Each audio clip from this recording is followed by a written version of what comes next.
Welcome to Trading Lounge and the US indices. We'll look at the S&P and the NASDAQ. So with the S&P here, let's just go over a few possible counts here. The count that we're looking at the moment is wave 3 here with an A wave here, a B wave up here, and a C wave down here in 5 waves, which will be 1 and 2 and 3 and 4 and 5, and then moving up there for wave 5. It's also possible that that we have this top in play here, and that we will have 1, 2, 3, 4, 5 down here, making a large wave 1, coming back for wave 2, and then moving down for wave 3. So we don't have to go there just yet with that one, but we need to look at that.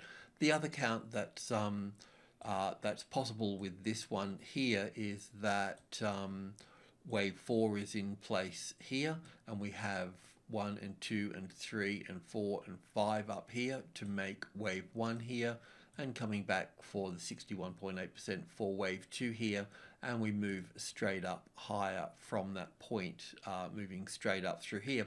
But we don't have to worry about that one just yet as well, unless we get support on top of the 61.8% mark, which is here.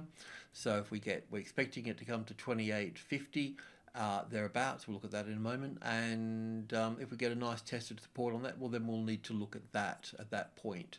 But it's kind of rare that you would actually get a wave 1 of this degree near a major trading level here. It's normally a wave 3, then some sort of corrective wave, and then up from that point. So I don't think that's the case, but it needs to be viewed as well. So at the moment, they're the 3 sort of ones we're looking at. Now this move down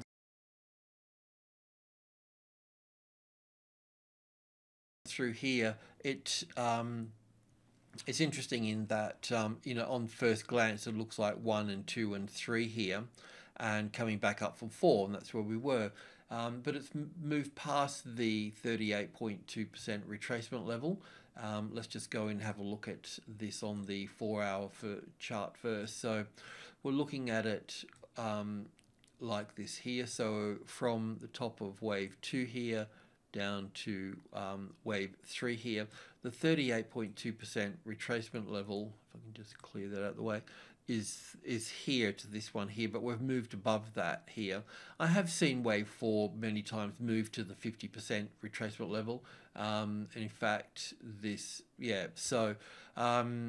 but it has moved above it. So I need to re-look at this particular structure here. There's 2 ways of looking at it. There's this way here with on the hourly chart here, which would have this as wave 1 to here and wave 2 to here, then 1 and 2 and 3 and 4 and 5 to here for the 3rd wave, the 4th wave, and an extension in the 5th wave here.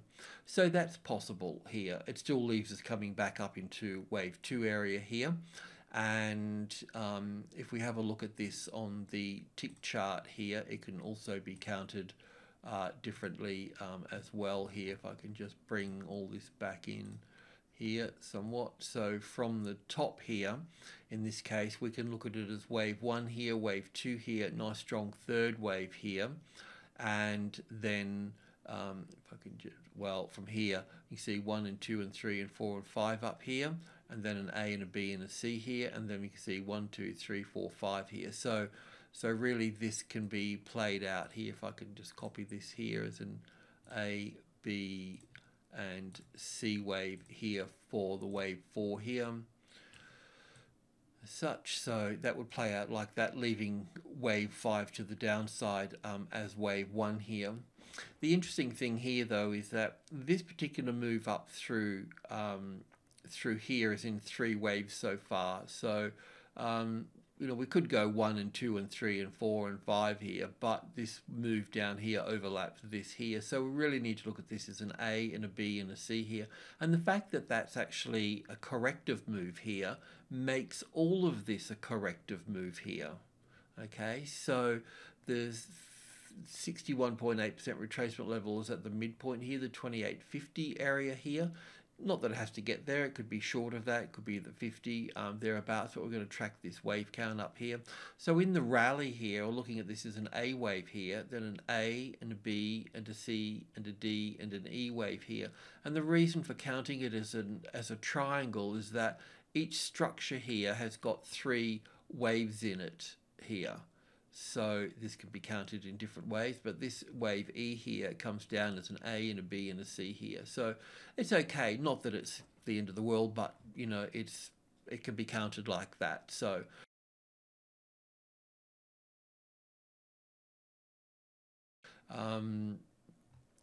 it leaves us with wave B here. Then we need to look at this move up through here as well. I can see first 5 waves in here is wave 1 and 2. So all of this extension here is in the 3rd wave here. Yeah, I mean, we haven't really seen, out of whichever way you count it through here, we haven't really seen the trend line broken here. So we don't really have the 4th wave yet. So it could climb higher through here, but we haven't seen that 4th wave play out here yet. This one was simple, so we can expect this one to be more complex and break this particular trend line through here. So yes, it can push higher, but we haven't seen that wave 4 come in. So we'll look for a top tonight, we'll look for a wave 4 and then the wave 5 to the upside. The wave 5 to the upside, because wave 1 is so small, you know, wave 5 here won't be that long either. But this is the 2850 area here. This is the area that we're looking at here for this. So I can just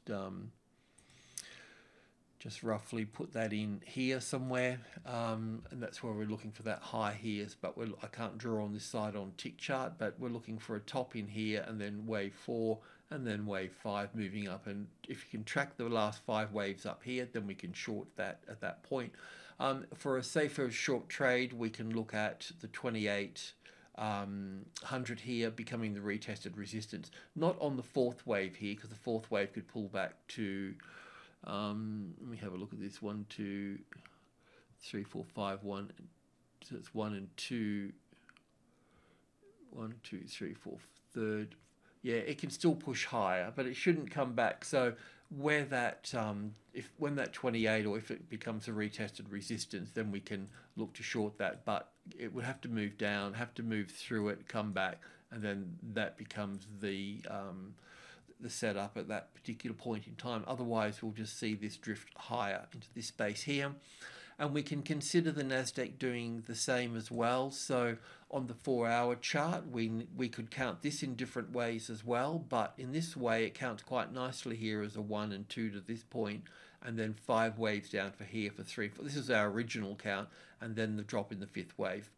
The other way to count it is to consider this the 3rd wave here, this the 4th, and that the 5th. So either way, not that it matters that much. The 50-60% retracement level is here, which is in line with this block of volume correction here, and we should see that pan out from that point there. In terms of this here, we can look at it like this here in terms of an A and a B and a C wave here. We can still see it's moved up into its box already, but here's the same thing as well, wave 1 and 2 here, and then all of this is the 3rd wave here.